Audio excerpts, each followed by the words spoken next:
Okay, let's begin. This is an interesting process.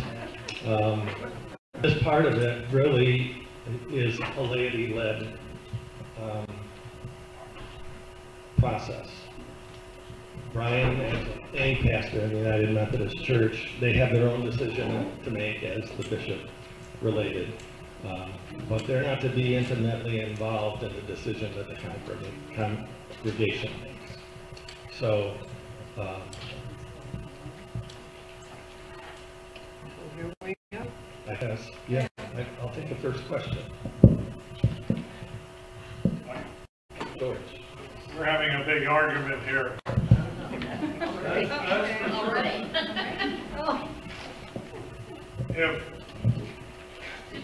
Explain if the church decides to accept gay people,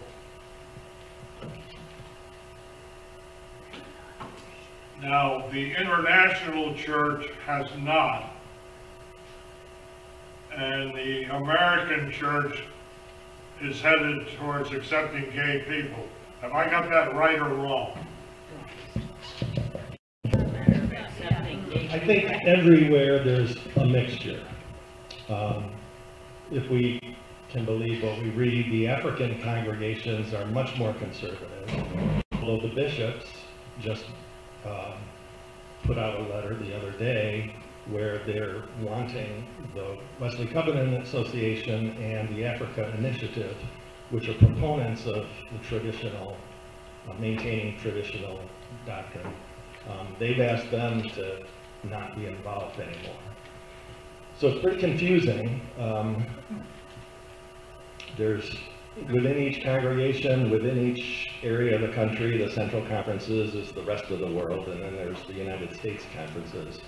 I think it's generally true, if we can believe what you read, that most of the rest of the world, or at least Africa, which is where the major population of United Methodism is now, is more conservative.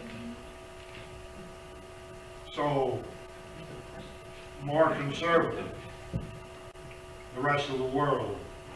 What does that mean about us? Are we more liberal? And are we going to, and God bless them, but are we going to accept them and their way of life or whatever? It's not a matter of accepting them. Yeah, the issue... Are we becoming more liberal? I would say in the United States, yes. The bishop mentioned two plans that were voted on in the 2019 special conference. One was the traditional plan, which is basically maintains what's in the Book of Discipline right now. It added some additional authority and accountability procedures, which were not well accepted. But the other plan, the one church plan, would allow conferences in the United States conferences and pastors to make the decision whether or not they would allow gay marriages in their church, whether they would preside over gay marriages. So that would leave the other conferences to decide what they wanted to do, and the United States conferences to decide what they wanted to do. Basically, they call it the big tent mentality, where everybody exists within the denomination, even though you have different practice on what you do about human sexuality matters. That, I think, is very similar to a plan that will probably come before the General Conference. They call it the Christmas Covenant, I think. Very similar to plans that have been presented to General Conference for the last several conferences. Always previously, it has not passed.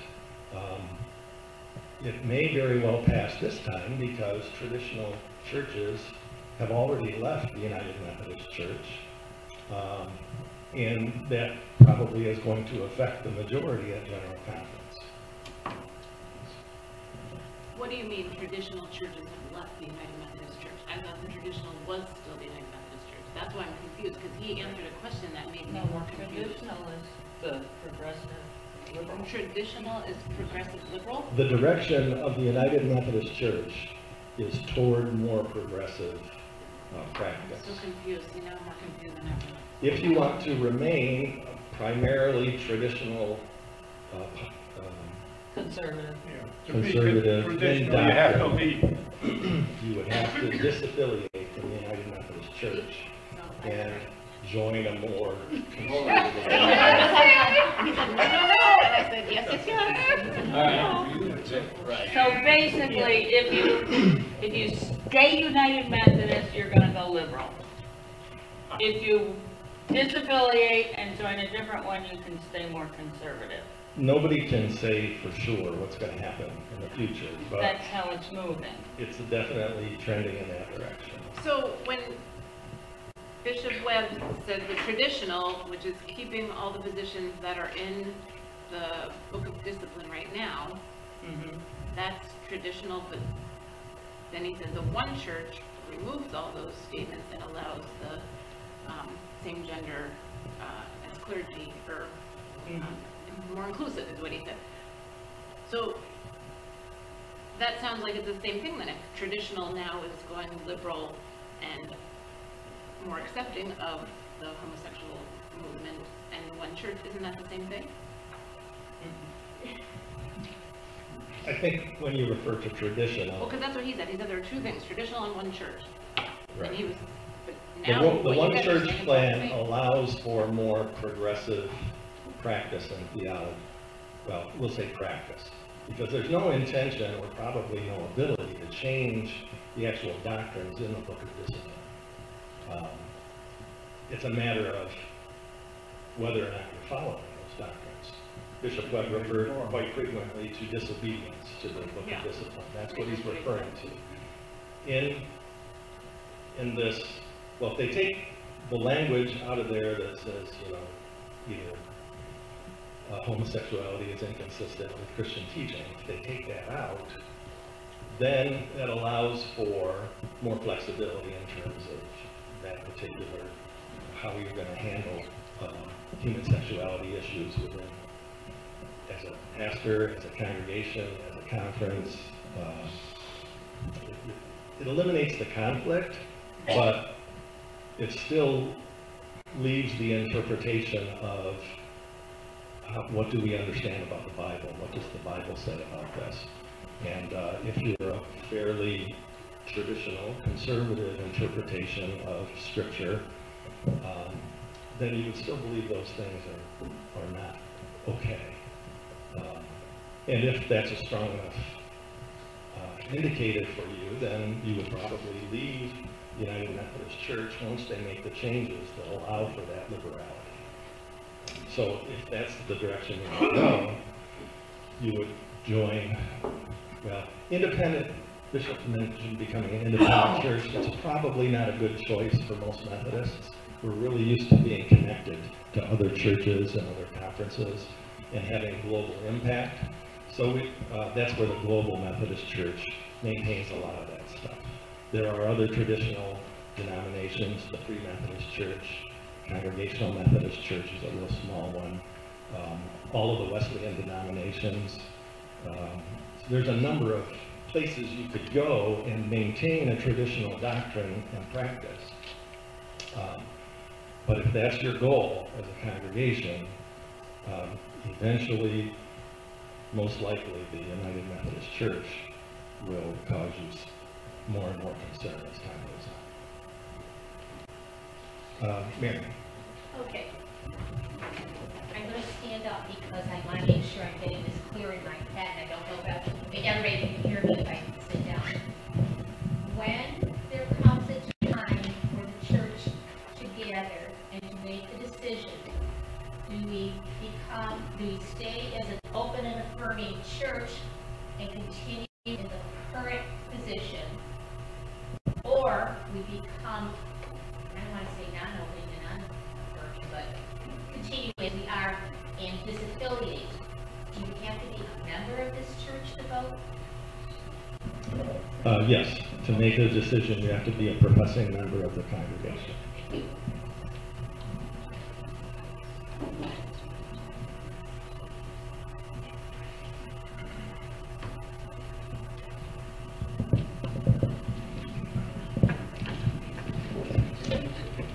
Another question, please. When will we be asked to make the decision, our individual congregation? Well, we make that decision. There are some deadlines we have to meet if we want them to, depending on the decision they make, to be able to do something about it.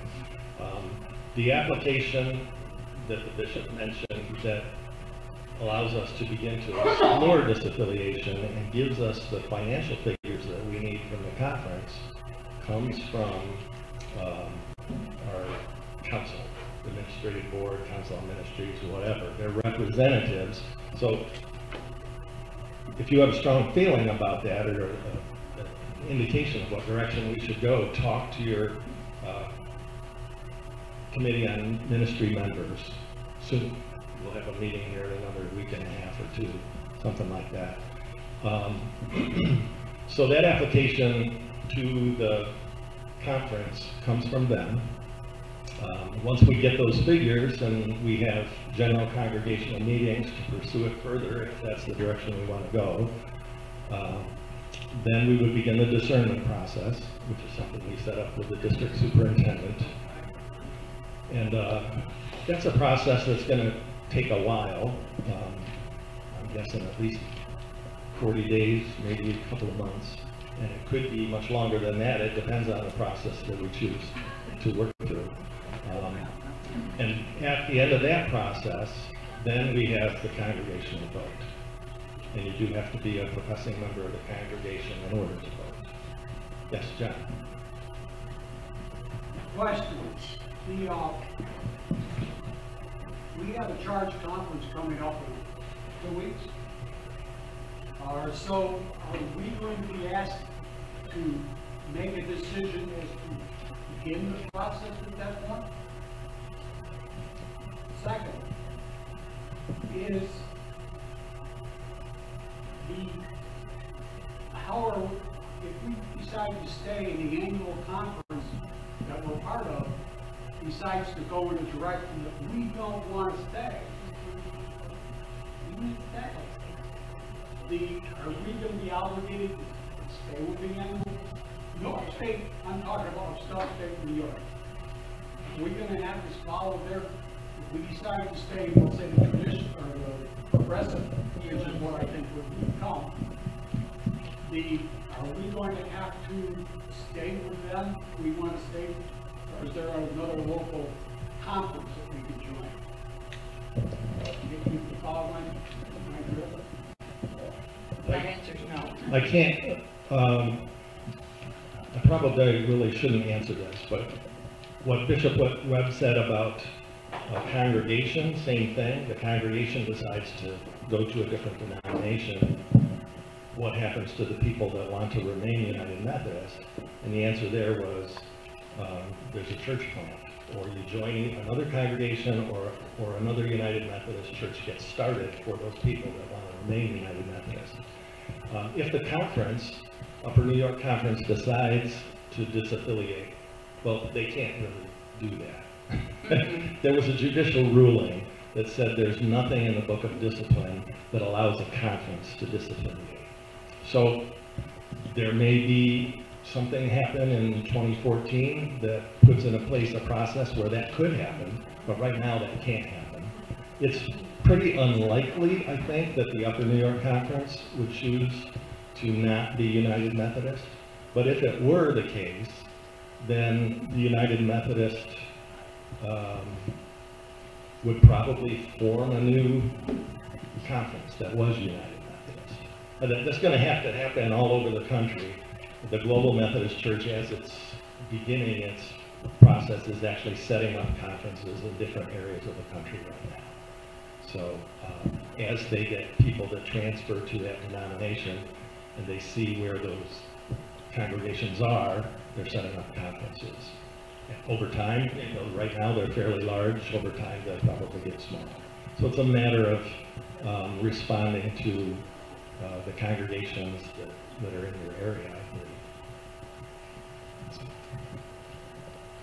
Yes.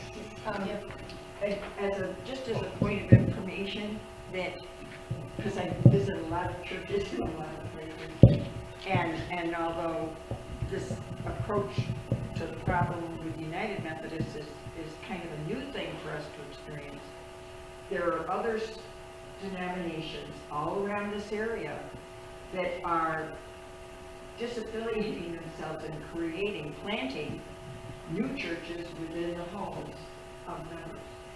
And I have several children and sort of adopted children that are doing this all over this area. They're going up to like Parrington, and they're going over to Ontario, and they're creating a home church, kind of like homeschooling, I guess. But then, so it is going on. God doesn't ever leave us. Jesus is always there with us. So, and he's going to stick around.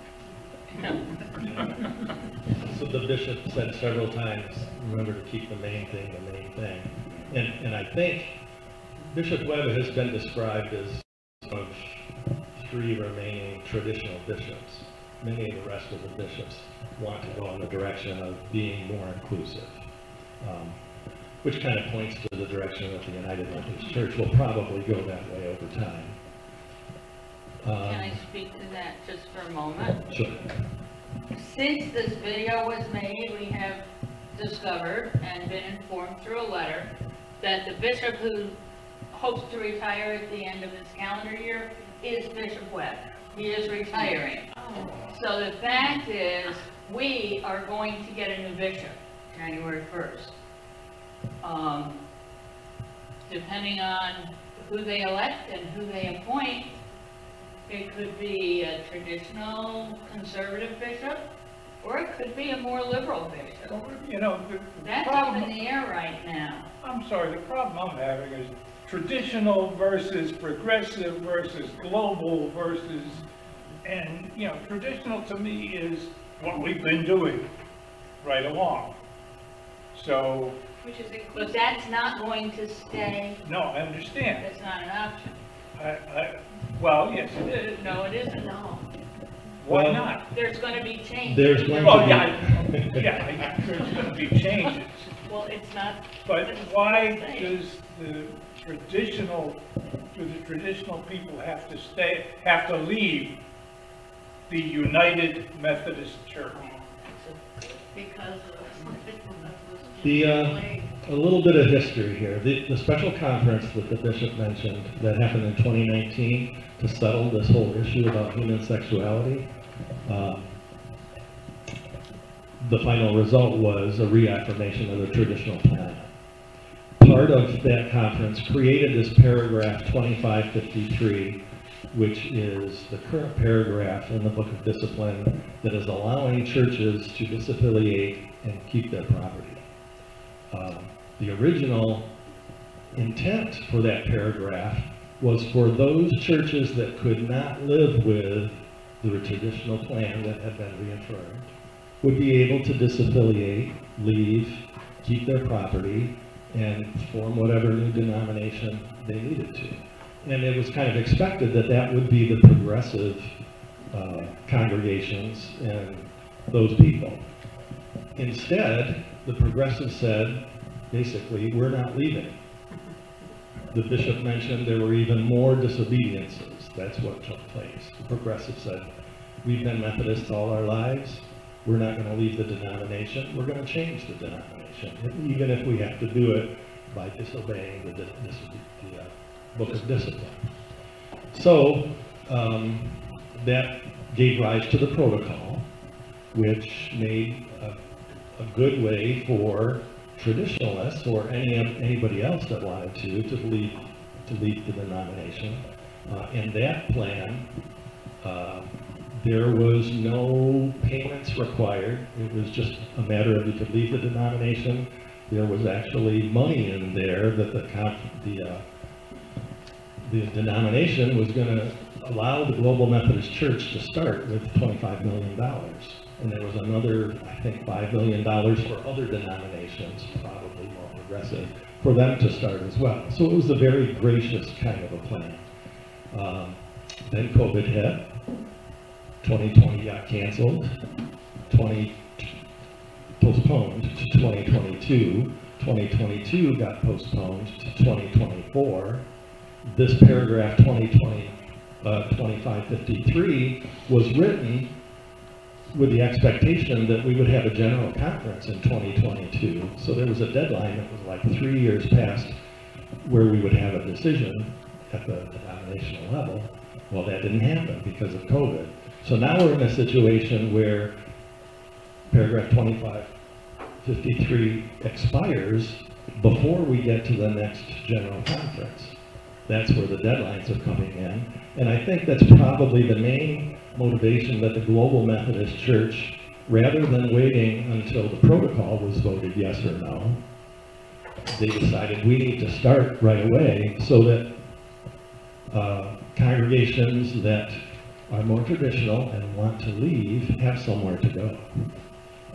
So that, there's all kinds of, depending on your perspective, there's different motivations applied to why things happen the way they did. But from a factual standpoint, the Global Methodist Church began operation prior to the expiration of this disaffiliation process, which will be the end of 2023.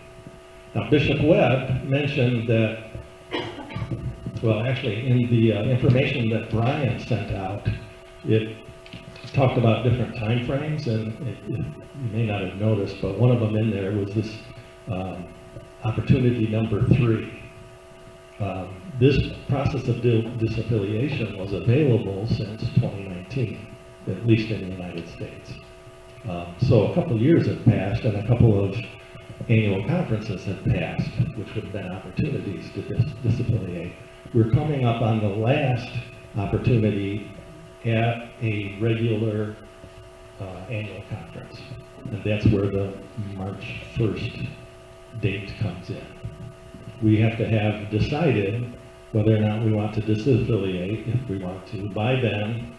And then the bishop gave several points in the process. There are lots of details in there. One of them is putting together an agreement with the conference on just what all the requirements are, financial and otherwise. And that all has to be in place and ready for voting on by annual conference in June of 2023.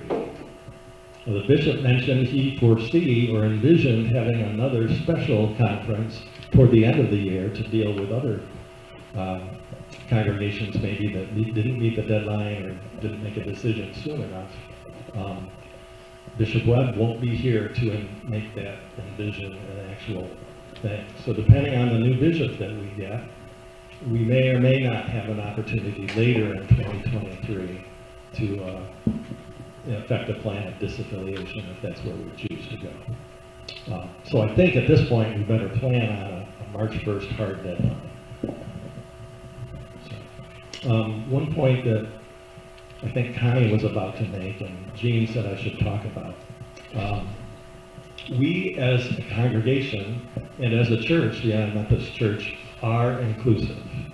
Anybody has sacred value and is welcome to be members of our congregation. All of this talk about homosexuality, which really is going to expand into all kinds of other things. Trans type issues, polyamory kind of issues, have to do with the leadership of the church. Are we going to bless these unions? Is it okay to have a pastor that is living in those lifestyles? Is it okay to ordain ministers? That's how it affects us locally. Can they become bishops? And once those if you decide to go in that direction, which is the more progressive direction, then eventually, well, right now, they're predicting that we will probably not have any more traditional bishops elected. The jurisdictional conference elects the bishops, and the representatives to those conferences, I think, come from our annual conferences, and they go to the general conference as well. Upper New York,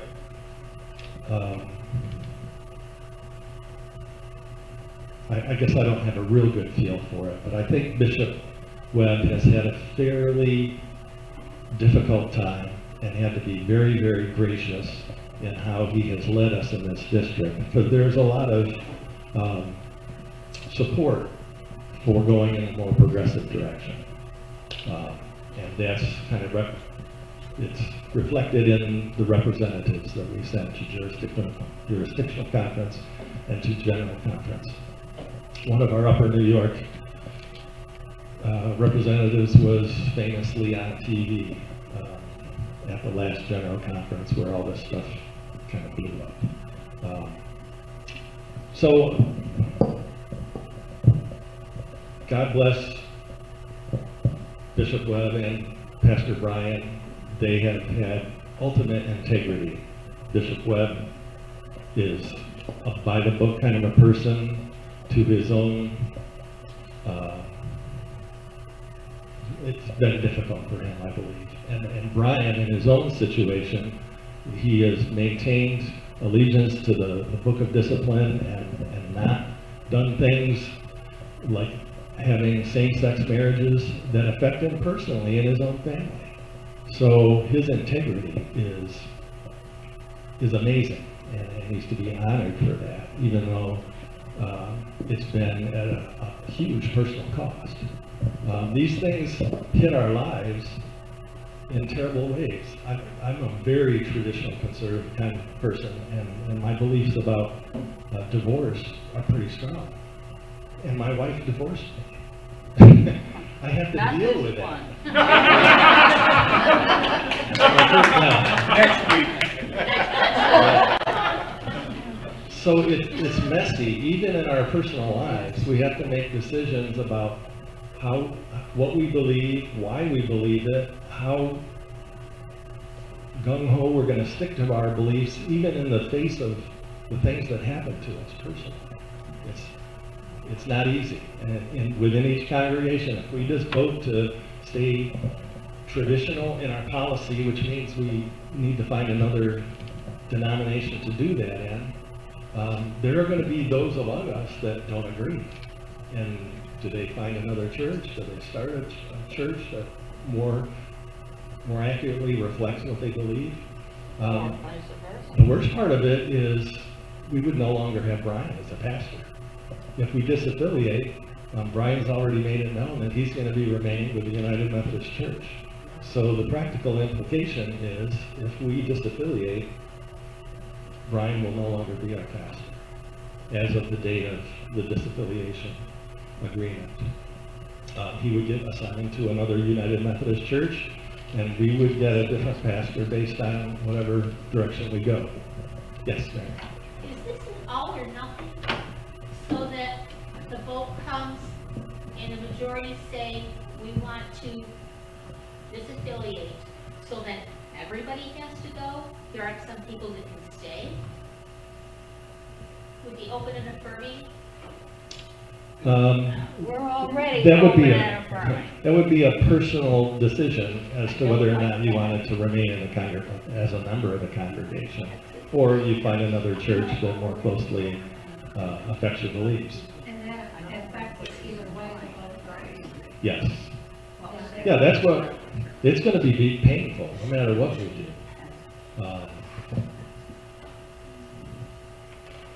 To reinforce the point that it was about the leadership that has to do with, leaders are held to a higher standard. And part of that higher standard, as I believe, it shows in the Bible,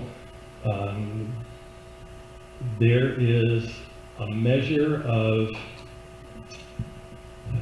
holiness, responsibility that leaders have to attain to that members do not necessarily. We all as Christians want to become the best Christians we can be, but leaders have to attain a higher standard.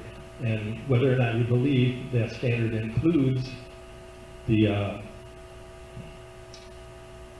scriptural point that marriage is between a man and a woman, and doesn't mean homosexuals can't be leaders. It means they must be celibate. Okay? So there are people who are homosexual in their orientation, but they're celibate in their lifestyle. The United Methodist Church allows that. There may be, well, we haven't dealt with trans people yet. I don't know how that would go. But within the congregation, as long as you're not talking about the pastor, we are very, very inclusive. Almost all congregations have members who have a same-sex orientation, who may be living in a relationship with a same-sex person, may be married because you can do that legally now in New York State. There are congregations where those people who live that lifestyle have said, even though my church is changing to the Global Methodist Church, I'm staying with this church because they love me. It's a matter of the relationship within the congregation that makes a difference. There's nothing wrong with being in a progressive denomination or in a traditional denomination and still having loving relationships with whoever's in the congregation. Yeah, it shouldn't be. It really becomes an issue when that person feels like God has a calling on their life to become a pastor. In many traditional congregations, that's a disqualifier. Probably in the post-separation United Methodist Church, that will not be a disqualifier. Maybe not immediately, but eventually. Other questions? Do we as a congregation have an opportunity to vote whether we want to stay traditional or progressive? As a congregation, or do our bishops decide that for us, or what's going on? That is a vote if you decide you want to vote. There's not a requirement to vote. If we want to stay United Methodist Church in whatever direction it may end up in the future, if that's not an issue for us, then we don't have to do it that. The issue right now is there is an opportunity right now to, if policy or what's the word I'm searching for here? Theology is going to be objectionable to us, then we can disaffiliate at this point and join another denomination. For others, it may be the property that's an issue. This is our church. Some of us are realizing maybe that we don't really own the church. We own it in trust for the Upper New York Annual Conference. So if the bishop decided to, he could close our church. He may have good reason to do that, and he wouldn't do that. But it has happened to a lot of smaller churches. And you basically lose your property and your cash and all your other assets. All of that is held in trust for the denomination. If that is something that you want to be released from, then disaffiliating from the United Methodist Church under this paragraph would allow you to then own your church and your assets. And that may be important to a number of us in the community, that this has been my church my whole life. I don't want anybody to be able to take it away. Here's an opportunity to make that happen. Although I wouldn't go that direction if that's your only reason. Any decision made primarily for financial reasons is probably a bad decision. But that could be important to some, and this opportunity does go away at the end of 2023, but more practically for us, March 1st. If we haven't decided and voted in favor of disaffiliating by March 1st, then we lose the opportunity. There may be one later in the year, if the bishop, whoever the bishop is, decides that he's going to open another opportunity, but there's no obligation for that to happen. So, yes, Brian? I would just add that, remember the bishop also said, we don't know what the Methodist Church will look like. That means that we don't know what decisions will be made in 2024 that might afford us an opportunity to disaffiliate them. There's just a lot of unanswered questions, aren't there? There are. This is what I was gonna ask. If we sort of just sit on it and wait to see what they decide in 2024, do we get an option then to see which disaffiliate? Well, I don't understand what the big deal is right now. About it anyway, have to make a decision right now. But right now what you're saying is that, and I don't know the proper terminology, but if the church decides to be totally unaccepting of what's happening, then that's when they want to disaffiliate. Because otherwise, if we stick with as Methodist in 2024, we go with their decision, which everybody's saying is going to be more open and progressive. Am I not understanding that? No, I think you're right, but I think you got to remember the key piece is it's talking about the leadership and homosexuality at the leadership level, because it's already inclusive. Homosexuals are already accepted in the church. Just the question is, can they be accepted in the leadership? Can they be pastors? Will you have same-sex marriage? Those kinds of things at that level. But when you're saying church, you're saying this church. You're not saying... No, I'm saying the United Methodist. The United Methodist Church. You got to think of the conference was just one little piece of the United Methodist Church. Right. And so the conference really doesn't make different rules from the United Methodist Church. I'm correct on that, right, David? Yes. Yeah, so.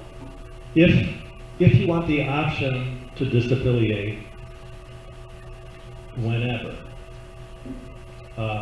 right now the only opportunity expires at the end of 2023.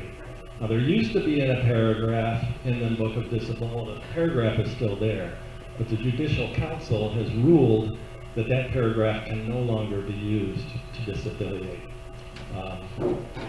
And that was a process where you close the church, and then the church donates that property to another denomination, and then everybody else goes with that denomination. But that can no longer be used. They wanted to use it during this time period, so I think that, and primarily to avoid all the costs of disaffiliation.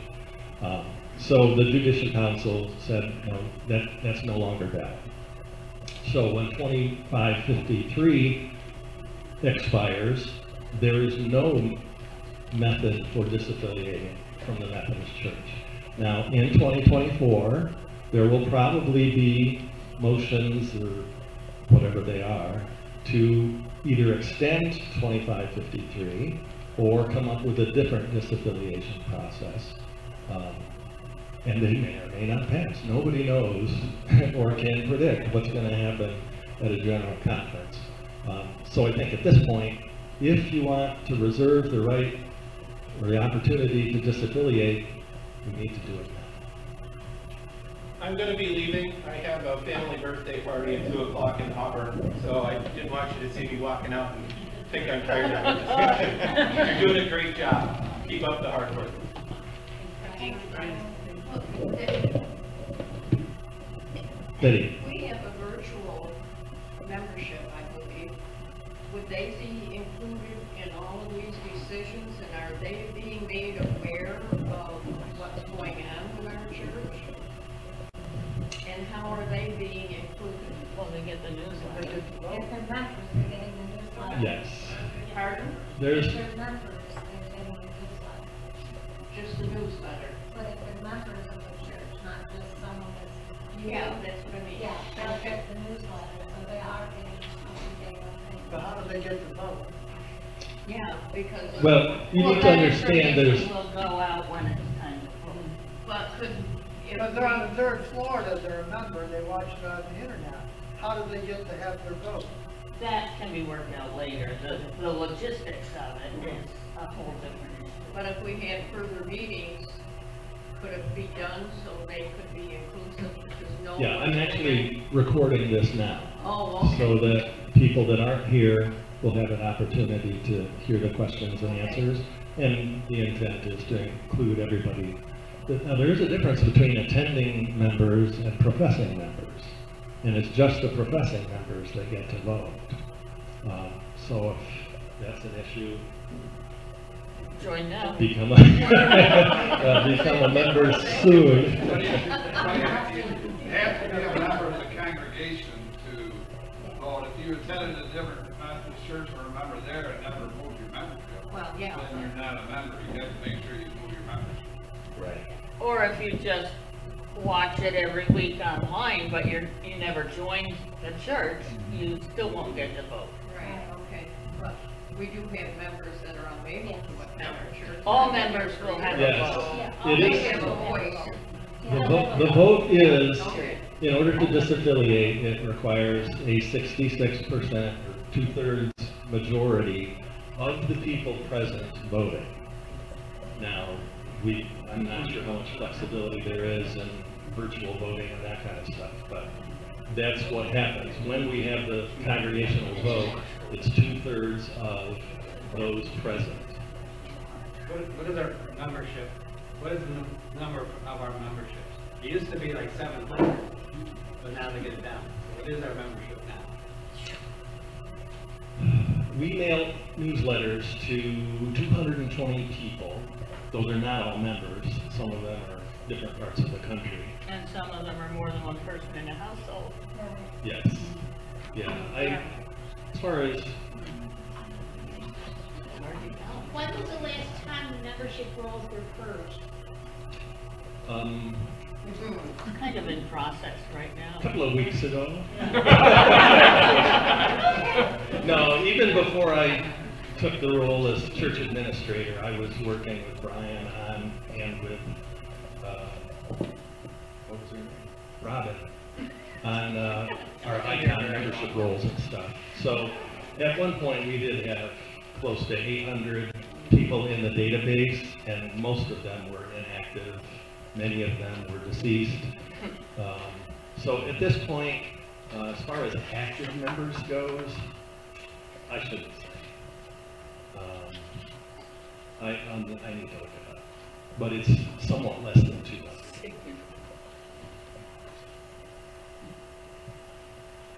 Yeah. Do we have any of the original documents of when this church was ordained? I was thinking, the first song we sang, Ancient Words, and it keeps coming to my mind, and it might be helpful if we could see what our historical fathers said when they founded our church. And it might give us some reading as to which way we might want to go, because the fact of the matter was, this church has served this community for almost 200 years. Or more. Yeah, but I mean, it's actively, it has actively been involved in the life I could of be this wrong, community. but Connie, wasn't the original United Methodist Society started on your mother's property? Yeah, But wasn't it, there's a little tiny, still a couple of tombstones.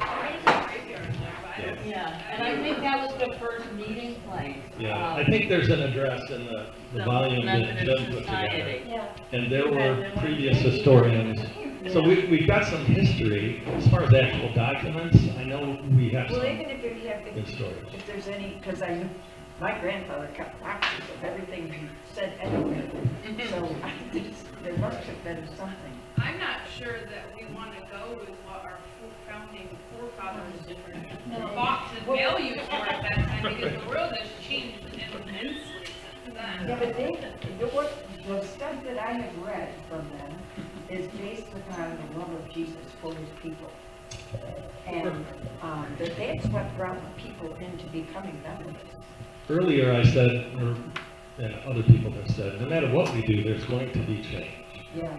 If we decide that we want to maintain and hear from our pulpit every week more traditional Bible-based teaching and doctrine, then and we go in the direction of, say, the Global Methodist Church, which is an offshoot of the United Methodist Church. Most of their book of doctrine and discipline, their draft book, or transitional book they call it now, is contained in what we have. It's really not a big change in terms of doctrine, but in terms of practice, we have had 50 years now of, since 1972 when this homosexual language was introduced, of movement in the direction more and more progressively from in our congregations and from the pulpits and from our seminaries and all that stuff. So if we go to the Global Methodist Church, they're committed to going back to many of John Wesley's recommendations for the church. So there are going to be changes that take us in the direction of we need to meet as small groups. We need to, that's probably one of the bigger ones. We really need to believe that in this life on earth, we can become perfect in love. That was one of the distinctives that John Wesley had about the Methodist Church. You don't hear too much about that. Entire sanctification is what it's called theologically. But I always thought, well, I'm certainly not perfect now, but when I get to heaven, I'll be perfect. Well, John Wesley says, put yourselves together in groups, encourage one another, exhort one another, become more perfect in love toward your other believers and to the community here on the earth. That's a change that we would feel if we went to the more one of the more traditional denominations. If we stick with the United Methodist Church, then maybe not right away, but in 5 to 10 years, I think the real question is it okay with you for our church to perform same-sex marriages? And if that's okay with you, then you're probably going to be fine with staying United Methodist. If that's not okay with you, then you probably have to look at making a change from a theological standpoint. Like I said, there may be other history or family standpoint that says, I'm staying here in this building, in this church, with this congregation, whether we're United Methodist, Global Methodist, Baptist, Episcopalian, Presbyterian. Yeah, maybe not Catholic. But I mean, that's certainly a valid point. And I'm not sure any of us have a good feel for where we're at as a congregation. And even if nothing else comes out of it, we'll learn a little bit more about each other and what we believe about each other, which is a good thing. Yes, sure. The one thing I think we all need to remember is we're not all going to agree. More than likely, we're not all going to agree. And we have to remember that we're still family here and we still love each other. And if somebody doesn't agree with somebody else, it's okay. And we're still family. And the discussions need to be able to be made in that point. If there's two people, you're going to have two different perspectives and two different opinions. Right. And both are okay. I mean, right. if somebody's truly, that's how they feel, that's okay. Yeah, agree with that. Okay, any other questions? I would encourage you to talk with someone who's on, we call it Committee on Ministry. I think it's John and me and Melissa and Gail, Laura. I think that's about it. There's only 5 of us at this point, plus Brian. But as I mentioned early on, this is really a laity initiative. We can't expect Brian to influence us one way or another.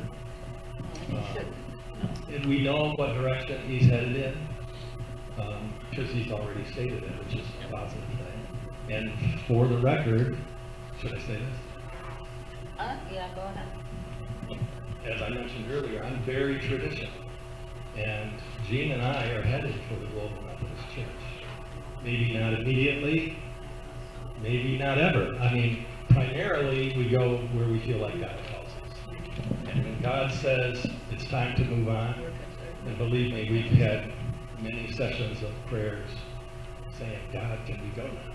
And he's saying, wait. It's very difficult for us to believe what we believe and stay in the environment that's getting more and more in that direction. Just from a theology standpoint, from a belief standpoint, from a community standpoint, we never want to. But we have to have integrity with what we believe and what we live. And we're praying, and eventually, if God says, and we're praying that He will, that we'll be able to be part of a congregation that lives with more integrity than the United Methodist Church right now is headed. Talk to your... That was an Yes. And not that that should influence how you believe or how you think about this, but it's a form of knowledge. So, like I say, talk to the Committee on Ministry, and in our next meeting, I anticipate we will have to decide whether or not we want to file an application to explore disaffiliation. And that just means we're going to get more information, primarily financial, to see what that means to us. It does not obligate us to moving one way or the other, right? It's just give us more information. It's a notification to Brian, to Carlos, our district superintendent, and to the conference that we want more information, and we're considering whether or not that's a direction we might want to go. Thank you so much for all of your patience.